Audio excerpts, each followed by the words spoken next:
Equation of motion. जैसे यहां पर हमने शुरू कहां से किया था एक्सेलरेशन की इक्वेशन से, तो यहां पर आप शुरू कैसे करोगे?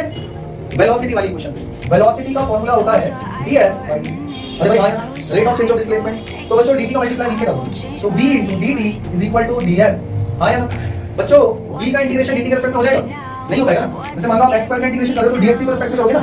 हां, अगर वो कांस्टेंट होता तो बाहर निकाल देते, जैसे यहां पे a को बाहर निकाल दिया था। अभी तो कांस्टेंट भी नहीं है, अभी तो वेरिएबल है, क्योंकि वेलोसिटी तो वक्त के साथ चेंज हो रही है। तो आप मुझे ये बताओ, क्या v को dt के रिस्पेक्ट में इंटीग्रेट कर लोगे? नहीं कर पाओगे। क्या मैं v की जगह u + at को कर सकता हूं into dt is equal to ds?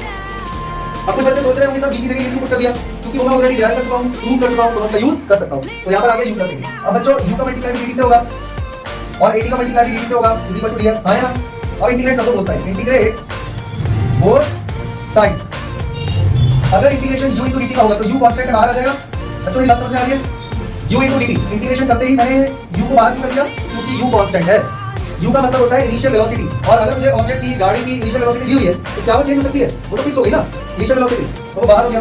इसकी लिमिट 0 से t तक हो जाएगी, ये टाइम है, प्लस at * dt। बच्चों इधर इंटीग्रेशन करेंगे तो ये बाहर आ जाएगा, ये कांस्टेंट है, पर t अंदर ही रहेगा, t power 1 * dt from 0 to t। कोई दिक्कत? इज इक्वल टू इधर इंटीग्रेशन किसका हो रहा है? 1 * ds का, 0 से लेकर s तक। इसका मतलब समझ रहे हो? अगर टाइम 0 था तो डिस्प्लेसमेंट भी, जब टाइम कुछ बीता t हुआ तो डिस्प्लेसमेंट कुछ तो कवर हुआ होगा। यहां तक कितने बच्चों को बात समझ में आ गई? आ गई बच्चों, जल्दी बता दो। यहां पे 1 * dt का इंटीग्रेशन क्या होगा? t लिमिट क्या हो जाएगी? 0 टू t प्लस a। बच्चों t पावर 1 का इंटीग्रेशन क्या होगा?